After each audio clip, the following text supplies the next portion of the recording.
غصے کو برداشت کریں، اللہ کے واسطے غصے کو پینا سیکھیں،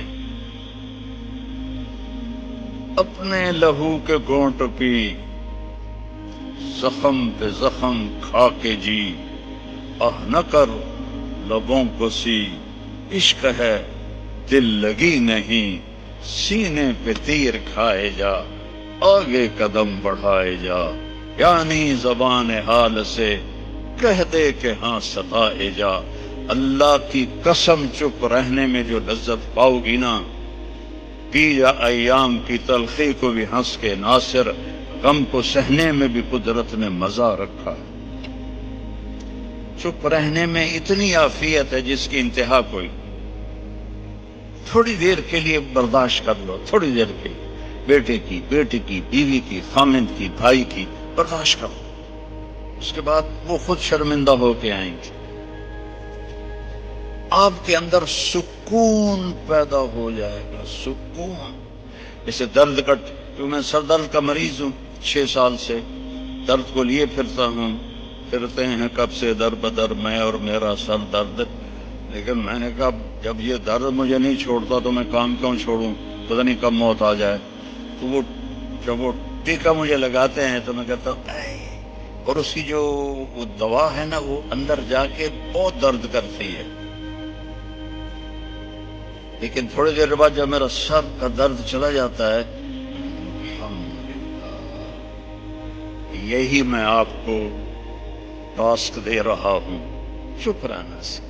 جب آپ آگے کراس کریں گے نا تو پھر آپ میں دوریاں شروع ہو جائیں گی، اور سب سے خوبصورت رشتہ میاں بیوی ہے، سب سے خوبصورت رشتہ، سب سے اہم رشتہ، سب سے بڑا رشتہ میاں بیوی ہے۔ سینکڑوں آیات، سینکڑوں۔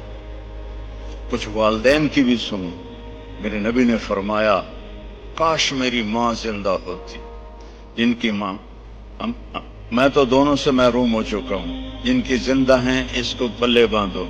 میرا نبی دو جہان کا سردار، کعبہ قوسین کا مالک، کہتا ہے کاش میری ماں زندہ ہوتی اور میں عشاء کی نماز مسجد میں باجماعت مصلی پہ کھڑا ہوں اور میں سورۃ فاتحہ بھی شروع کر چکا ہوں، ادھر آپ کا گھر تھا، ادھر سے میری ماں کی آواز آتی محمد، تو میں نماز توڑ دیتا، میں کہتا لبیک اماں، آ رہا ہوں۔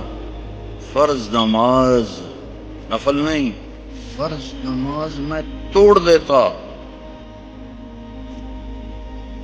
آپ نے حضرت عمر سے فرمایا تیرے دور میں ایک شخص آئے گا، اس کا نام ہوگا اویس،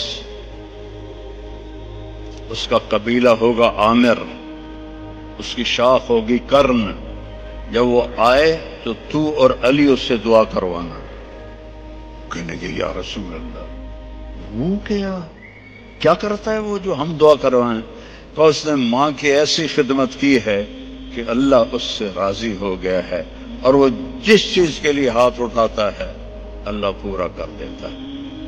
تو حضرت عمر حج پر اعلان کرتے بھائی کوئی اویس، کوئی اویس۔ کئی سال گزر گئے، آخر ایک سال آپ نے سارے حاجیوں کو اکٹھا کیا اور کہا بھائی یمنی کھڑے رہو باقی بیٹھ جاؤ۔ تو سارے بیٹھ گئے، یمنی کھڑے رہے۔ پھر آپ نے فرمایا عامر قبیلے والے کھڑے رہو باقی بیٹھ جاؤ، سارے بیٹھ گئے، تھوڑے سے کھڑے رہ گئے۔ پھر آپ نے فرمایا کرن کی شاخ والے کھڑے رہو باقی بیٹھ جاؤ، تو ایک آدمی کھڑا ہو۔ آپ نے فرمایا تم کرنی ہو؟ کچھ اویس کو جانتے ہو؟ تمہارا کیا لگتا ہے؟ کہ میرا بھتیجا ہے، سگا بھتیجا ہے، پر وہ تو ہلا ہوا ہے، کریک ہے، آپ اس کا کیوں پوچھ رہے ہیں؟ تو حضرت عمر کی آنکھوں میں آنسو آ گئے۔ کریک وہ نہیں، کریک تو ہے، یہ بتا ہے کہاں؟ کہا میں نے اس کو اونٹ چرانے کے لیے بھیجا ہے عرفات کی طرف۔ تو آپ نے حضرت علی کو ساتھ لیا اور بھاگم بھاگ اونٹ پر عرفات پہنچے تو دیکھا ایک درمیانے، آپ نے یہ بھی فرمایا اس کا قد ہوگا درمیانہ، اس کا رنگ ہوگا سیاہ، اس کو ہوئی ہوگی وہ برس کی بیماری، جو کالا چٹا آدمی ہو جاتا ہے، وہ ٹھیک ہو گئی ہے، لیکن کمر پہ ابھی بھی ایک سفید داغ ہے اس کا. اتنی نشانیاں بتائیں. تو جب یہ دونوں حضرات پہنچے تو دیکھا تو وہ اویس ایک درخت کے نیچے نماز پڑھ رہے تھے اور اونٹ چل رہے تھے. یہ دونوں بیٹھ گئے پاس. اب یہ جب انہوں نے اویس کرنے نے دیکھ لیے بھئی دو آدمیاں ہیں، تو انہوں نے نماز اپنی شارٹ کر دی اور سلام پھیرا. تو حضرت عمر نے پوچھا کون ہو؟ کہنے لگے مزدور ہوں، مزدوری کرتا ہوں. کہ تمہارا نام کیا ہے؟ کہا اللہ کا بندہ ہوں.